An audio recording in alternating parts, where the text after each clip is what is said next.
देखिए इस वीडियो में जानेंगे हम भ्रूण कोष व भ्रूण पोष में अंतर क्या होता है। भ्रूण कोष को इंग्लिश में एम्ब्रायो साइक कहते हैं और भ्रूण पोष को एंडोस्पर्म कहते हैं। देखिए इसको समझने के लिए पहले आपको इसका डायग्राम समझना होगा कि एक्चुअल में भ्रूण कोष व भ्रूण पोष पाया कहाँ जाता है। एक हमारा डायग्राम है, परिपक्व बीजांड की एक संरचना है और इसमें यह जो रेड के अंदर दिख रहा है ना, इसको कहते हैं भ्रूण कोष। क्या कहते हैं? भ्रूण कोष। जो रेड रेड दिख रहा है ना, ये इसके ये पूरे अंदर वाली संरचना को कहते हैं भ्रूण कोष। इस भ्रूण कोष में देखो क्या क्या है, तो ऊपर 3 कोशिका हैं, इन 3 कोशिकाओं कहते हैं प्रतिमुख कोशिका। बीच में एक कोशिका है बड़ी, इसको कहते हैं ध्रुवीय केंद्रक कोशिका। इसको मैंने दिखा नहीं रखा है, इसको कहते हैं ध्रुवीय केंद्रक कोशिका। इसके अलावा 3 कोशिकाएं नीचे होती हैं। इस बीच वाली कोशिका को कहते हैं हम लोग अंड कोशिका और इसके अगल बगल जो 2 कोशिका होती है इनको कहते हैं हम लोग सहायक कोशिका। समझे कि नहीं? तो एक भ्रूण कोष जो है ये अंदर वाली संरचना है और यह एक बीजांड है। और बीजांड कहाँ पाए जाते हैं? तो आवृत बीजी पौधे जितने भी होते हैं उसमें क्या होते हैं? बीजांड पाए जाते हैं। समझे कि नहीं? अच्छा, यहाँ पर बाह्य आवरण, अंतावरण, ये सारी चीजें मैंने आपको वीडियो में बता रखी हैं। तो यह क्या है? यह एक भ्रूण कोष है। समझे कि नहीं? अब भ्रूण पोष क्या होता है?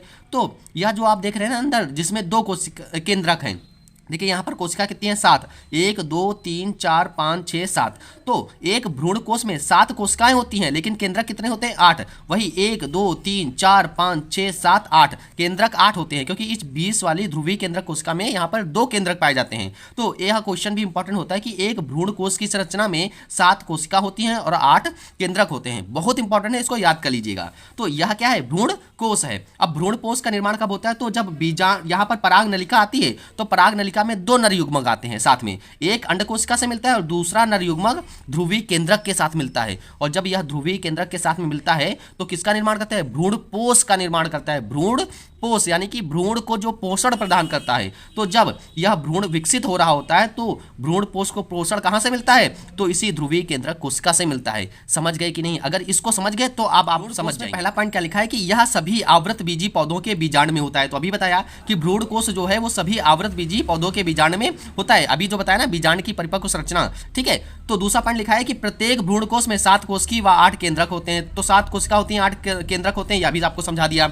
अगला पॉइंट लिखा है कि भ्रूण कोष में सहायक, अंड, प्रतिमुख कोशिका और ध्रुवीय केंद्रक कोशिका पाई जाती है। यह चीज अभी मैंने बताया कि भ्रूण कोष में क्या है? 7 कोशिका हैं और 7 कोशिकाओं के यहाँ पर ये नाभिक दिया। देखिए इसका निर्माण निषेचन से पहले होता है, यानी कि भ्रूण कोष जो है वह निषेचन से पहले ही बन जाता है। ठीक है, तो निषेचन तो बाद में होता है ना, अंड कोशिका मादा कोशिका मिलती है। तो चौथा पॉइंट है, इसमें भोजन संचित नहीं होता। तो उम्मीद करते हैं कि भ्रूण कोष आप समझ गए। अब अगला देखिए, भ्रूण पोष, यानी कि जो भ्रूण को पोषण दे उसे कहते हैं भ्रूण पोष। और भ्रूण को पोषण कौन देगा? तो जब नर युग्मक से ध्रुवीय केंद्रक आपस में मिलेंगे तो वहां क्या बनेगा? भ्रूण पोष बनेगा। और वो क्या करेगा? वह पोषण प्रदान करेगा विकसित हो रहे भ्रूण को, तो इसीलिए भ्रूण पोष। तो पुष्पीय पौधों में द्विनिषेचन। द्विनिषेचन क्या होता है? यह वीडियो मैंने आपके अपने चैनल पर अपलोड कर रखी है, आप उसको जरूर देखिए कि द्विनिषेचन किसे कहते हैं। तो पुष्पीय पौधों में द्विनिषेचन के समय एक नर युग्मक ध्रुवीय केंद्रक से मिलता है और एक त्रिगुणित भ्रूण पोष का निर्माण होता है। यानी कि 2 केंद्रक पहले से ही ध्रुवीय केंद्रक में थे और एक नर युग्मक वाला केंद्रक मिलता है, तो वहां पर कितने केंद्रक हो जाते हैं? 3 केंद्रक। इसीलिए भ्रूण पोष कैसा होता है? त्रिगुणित होता है, यानी कि 3n होते हैं किसमें? भ्रूण पोष में।